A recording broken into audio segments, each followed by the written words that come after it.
Praise the lord, God's morning again. एक और सुबह है, प्रभु की स्तुति, तारीफ और जय जयकार। Amen, hallelujah. Let's talk about the Ishbosheth, right. Ishbosheth के साथ क्या हो रहा है? चौथा अध्याय छोटा अध्याय है।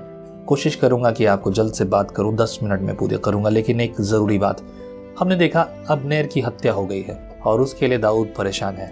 लेकिन इशबोशेत, उस पर बात करेंगे। इशबोशेत कौन था मालूम है ना? शाऊल का जो है बेटा था, जिसे अब्नेर ने जो है राजा बनाया था उसे, और अब उसके लिए मुश्किल है। चौथे पद में, जब शाऊल के पुत्र ने सुना कि अब्नेर हेब्रोन में मारा गया, तब उसके हाथ ढीले पड़ गए और सब इजरायली भी घबरा गए। शाऊल के पुत्र के 2 जन थे जो दलों के प्रधान थे।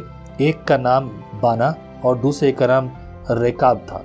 ये दोनों बेरोतवासी बिन्यामीनी रिम्मोन के पुत्र थे, क्योंकि बेरोत भी बिन्यामीनी के भाग में गिना जाता था। और रेबोती लोग गित्तेम को भाग गए और आज के दिन तक वहीं परदेसी होकर रहते हैं। एक्चुअल में ये जो घटना है ना, अभी देखो, ये लोग घबरा गए कि अब्नेर तो रहा नहीं, तो लड़ेगा कौन? मतलब कोई है ही नहीं करने वाला। और यहाँ पर जो भी इशबोशेत की बात हो रही है, वो तो एक कठपुतली जैसा सामान था। बस वो उसका बेटा था इसलिए राजा, लेकिन राजाओं जैसी बात उसमें कुछ नहीं थी। पर अब जब ऐसा हुआ तो लोग घबरा गए, लोग भाग गए, लोग इधर उधर शिफ्ट हो गए।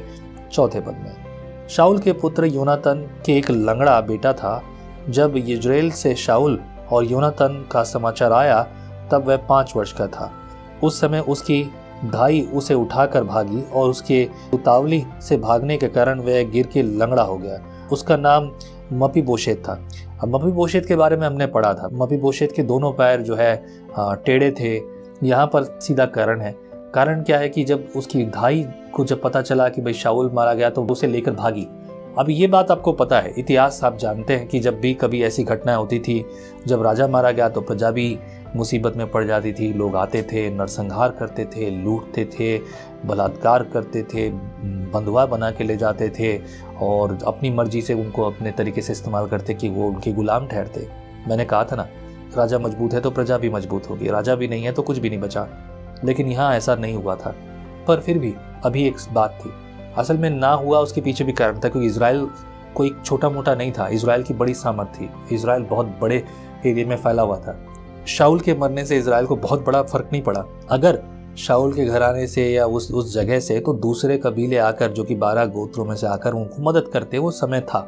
लेकिन अभी यहाँ पर इसके साथ जो घटना हुई है वो हमें समझ में आ रही है। अब देखिए 5वें पद में लिखा है, उस बेरोती रिम्मोनी के पुत्र रेकाब और बाना कड़ी धूप के समय इशबोशेत के घर में जब वह दोपहर को विश्राम कर रहा था, आए और गेहूं ले जाने के बहाने उसे घर में घुस गए और उसके पेट में मारा।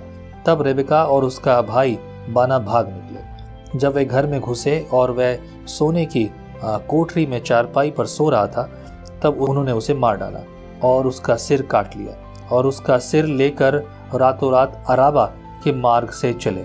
और इशबोशेत का सिर हेब्रोन में दाऊद के पास ले जाकर राजा से कहने लगे, देख, शाऊल जो तेरा शत्रु और तेरे प्राणों का ग्राहक था, उसके पुत्र इशबोशेत का यह सिर है। आज के दिन यहोवा ने शाऊल और उसके वंश से मेरे प्रभु राजा का पलटा लिया है। अब देखिए, ये बात आपको क्या लगता है, दाऊद को कैसी लगी होगी? दाऊद क्या उसके प्राण का खोजी था, जैसा शाऊल दाऊद के प्राण का खोजी था? और जैसा कि इन लोगों ने किया, इन लोगों ने अपने स्वामी के प्रति भक्ति दिखाई है। क्या दाऊद इस बात से खुश हुआ है? इस पर देखते क्या लिखा है। 9 पद में लिखा है, दाऊद ने बेरोती रिम्मोनी के पुत्र रेकाब और उसके भाई बाना को उत्तर देकर उससे कहा, यहोवा जो मेरे प्राण को सब विपत्तियों से छुड़ाता आया है, उसके जीवन की शपथ, जब किसी ने यह जानकर कि मैं शुभ समाचार देता हूँ, सिकलग में मुझको शाऊल के मारने का समाचार दिया, तब मैंने उसको पकड़कर घात कराया, अर्थात उसको समाचार का यही बदला मिला। फिर जब दुष्ट मनुष्यों ने एक निर्दोष मनुष्य को उसी के घर में वरन उसकी चारपाई पर घात किया, तो मैं अब अवश्य ही उसके खून का बदला तुमसे लूंगा और तुम्हें धरती पर से नष्ट कर डालूंगा। तब दाऊद के जवानों को आज्ञा दी और उन्होंने उनको घात करके उनके हाथ पांव काट दिए और उनके शव को हेब्रोन के पोखारे के पास टांग दिया। तब इशबोशेत के सिर को उठाकर हेब्रोन में अब्नेर की कब्र में गाड़ दिया। बड़ी बात है ना? देख रहे हैं आप दाऊद की ईमानदारी, सच्चाई। Daud was clear till now, जहाँ पर अब तक देखते हैं ही वॉज परफेक्टली क्लियर। एंड मैं क्या कहूँ कि कई सारी परीक्षाओं में वो पास था, लगभग सभी परीक्षाओं में। That was the nature of David till today, अब तक जो हम पढ़ रहे हैं चैप्टर 4 तक। आगे हम देखेंगे क्या होता है। You need to think about this. वो अपने शत्रु के मरने पे खुश नहीं हुआ। देखो कब, जब उसके पास बाइबल नहीं है, ओल्ड टेस्टमेंट नहीं पढ़ा है उसने अभी। ओल्ड टेस्टमेंट तब इकट्ठा नहीं किया था, बनाया नहीं गया था, इकट्ठा नहीं हुआ था। दे वर रीडिंग सम बुक्स और they were just listening the stories. But परमेश्वर के वचन का, आज्ञा का पालन करते हुए, ये परमेश्वर की ओर से प्रेरणा ही रही, शिक्षा ही रही। उन लोगों के द्वारा जो उसने सीखी थी उसके अनुसार वो खुश नहीं था। मैंने पहले ही कहा था, क्या दाऊद को इस बात का मलाल था कि इशबोशेत जो शाऊल का बेटा है वो इज़राइल के एक दूसरे प्रांत में राजा बनाया गया है, और अब जब वो यहाँ पर कुछ उसकी हानि नहीं कर सकता था, लड़ाइयाँ तो चल रही थी, विरोध तो चल रहे थे, लेकिन फिर भी दाऊद ने अपना हाथ कभी उस अभिषेक के या उसकी सेना के विरुद्ध नहीं उठाया।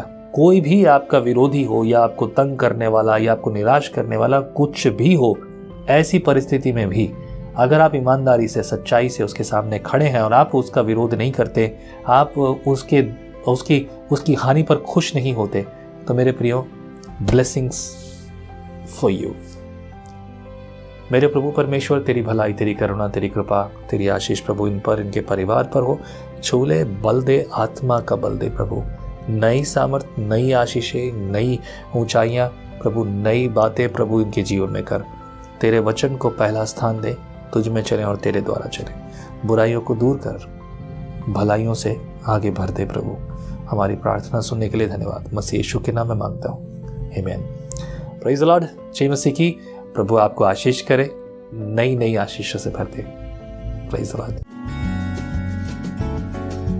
आप कहते हैं एक कप कॉफी मेरा दिन बना देती है, पर आपका मॉर्निंग डिवोशन विजनरी रेडियो और टीवी पर आपकी जिंदगी बना सकता है। हम हमेशा सोचते हैं कि शायद मैं भी बाइबल कॉलेज जाकर बाइबल को अच्छे से सीखता, पर अब आपके लिए है visionary TV, deep Hindi Bible study के लिए।